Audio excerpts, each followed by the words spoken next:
मेरे बहुत ही सम्मानित साथियों, बहुत बहुत प्यार, हृदय की गहराइयों से आपको मेरा नमस्कार। मैं सुनीता सिंगल अपने चैनल एस्ट्रोलिंक में आपका हार्दिक स्वागत करती हूँ।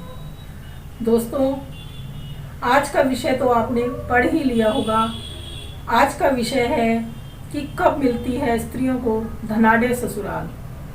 दोस्तों, आज का ये जो एपिसोड है ये खासकर महिलाओं के लिए ही बनाया गया है। जब भी किसी लड़की के रिश्ते की बात चलती है, उसके विवाह की बात चलती है, तो सबसे पहले ये देखा जाता है कि जो उसका भावी ससुराल है वो कौन से स्तर का है, वहाँ वो कितना रईस है, उनका जो रहन सहन है वो कैसा है। हर माता पिता सबसे पहले जाकर अपनी बेटी के ससुराल में यही देखता है। और दोस्तों, हर जो लड़की है वो भी यही चाहती है कि जो उसका भावी ससुराल है वो बहुत रईस हो। मेरे पास तरह तरह की कुंडलियां लेकर मेरी बहनें आती हैं और वो मुझसे तरह तरह के सवाल पूछती हैं। उसमें ज़्यादातर सवाल विवाह को लेकर ही होते हैं और उसमें जो खास सवाल होता है वो यही होता है कि मुझे ससुराल कैसा मिलेगा।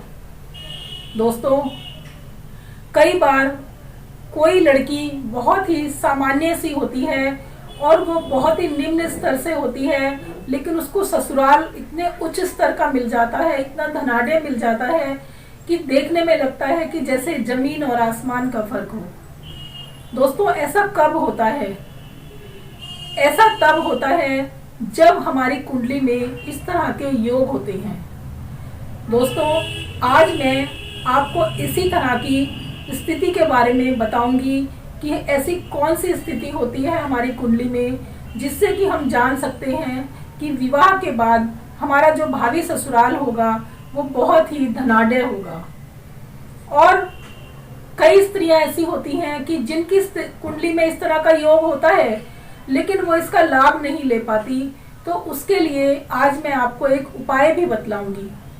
दोस्तों, पहले हम जो स्थिति है कि जिससे कि आपको एक धनाढ़ ससुराल मिल सकता है, ऐसी स्थिति पर विचार कर लेते हैं। आप अपनी कुंडली निकाल लीजिए और जो स्थिति मैं बता रही हूँ आप उसे टैली कीजिए। दोस्तों, ये है हमारी कुंडली का पंचम भाव और ये है नवम भाव, ये है सप्तम भाव और ये है नवम भाव। दोस्तों, पंचम भाव जो होता है वो सडन लाभ का होता है और सप्तम भाव जो होता है वो मैरिड लाइफ का होता है और जो नौवां भाव होता है वो भाग्य भाव होता है। दोस्तों, अगर गुरु पंचम भाव में गुरु और शुक्र की युति हो जाए या फिर नवम भाव में गुरु और शुक्र की युति हो जाए या फिर नवम भाव में गुरु और शुक्र की युति हो जाए, दोस्तों इन तीनों में से किसी भी एक भाव में अगर गुरु और शुक्र की युति हो जाती है, दोस्तों जो गुरु होते हैं वो विवाह के कारक होते हैं और जो शुक्र होते हैं वो विवाह के बाद भोग और विलास का कारक होता है। जब कुंडली में गुरु और शुक्र की युति होती है तो ये एक बहुत ही अच्छी स्थिति होती है।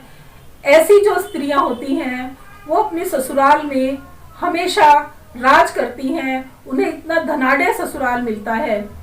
दोस्तों, अगर गुरु और शुक्र कुंडली में इन भावों के अलावा किसी और भाव में भी बैठ जाते हैं तो वो भी बहुत शुभ होता है, क्योंकि ऐसा व्यक्ति जो होता है वो बहुत ही धनवान होता है। ऐसा व्यक्ति जरा सा भी परिश्रम कर लेता है तो उसे बहुत ही लाभ होता है। ऐसा व्यक्ति बहुत ही ऊंचे लोगों में बैठना पसंद करता है, उसके बहुत ही ठाट बाट से रहना पसंद करता है और ऐसा व्यक्ति हमेशा एक ऊंचाई छूने के बारे में ही सोचता रहता है। दोस्तों, अगर आपकी कुंडली में इनमें से कोई भी स्थिति बन रही है तो आप ससुराल जो आपका जो ससुराल होगा वो बहुत ही धनाढ्य होगा। लेकिन अगर आपकी कुंडली में इस तरह की कोई स्थिति है और आप उसका लाभ नहीं ले पा रही, तो आपको एक छोटा सा उपाय करना है। दोस्तों, इसमें आपका लगना कुछ भी नहीं है। आपको सिर्फ एक छोटा सा उपाय करना है कि शुक्रवार के दिन आपको वैभव लक्ष्मी का व्रत करना है। दोस्तों, वैभव लक्ष्मी का व्रत आपको पूरे श्रद्धा से, पूरे विश्वास के साथ करना है। और जब आप व्रत करने बैठती हैं यानी पूजा करने बैठती हैं, तो आपको जो लक्ष्मी जी और विष्णु जी की जो मूर्ति होती है वो एक साथ होनी चाहिए। ऐसी मूर्ति लेनी है, अलग अलग नहीं होनी चाहिए। और दोस्तों, आपको ये व्रत 7 या 11 शुक्रवार करना है। और मैं नहीं समझती कि 11 शुक्रवार के बाद आपको ऐसा सोचने को भी मिलेगा कि आपकी ससुराल में धन की कमी है। कई बार क्या होता है कि जब लड़की ससुराल जाती है तो उसके ससुराल में बहुत धन होता है, लेकिन धीरे धीरे वो धन समाप्त होता चला जाता है। तो ये उसके योगों पर निर्भर करता है। लेकिन अगर आप ये व्रत करते हैं तो आपको ऐसी स्थिति से उबरने के लिए पूरा चांस मिलेगा। दोस्तों, आप ये व्रत कीजिए अगर आपके साथ ऐसी स्थिति है और उसका लाभ उठाइए। दोस्तों, इसी के साथ आज का ये एपिसोड मैं यहीं पर समाप्त करती हूँ। अगर आपको ये वीडियो पसंद आई हो तो इसे लाइक ज़रूर कीजिए। और अगर आपने अभी तक मेरा चैनल सब्सक्राइब नहीं किया है तो उसे सब्सक्राइब अवश्य कीजिए। और दोस्तों, इसे ज़्यादा से ज़्यादा शेयर कीजिए। दोस्तों, आपकी लंबी उम्र के लिए मैं भगवान से कामना करती हूँ। धन्यवाद।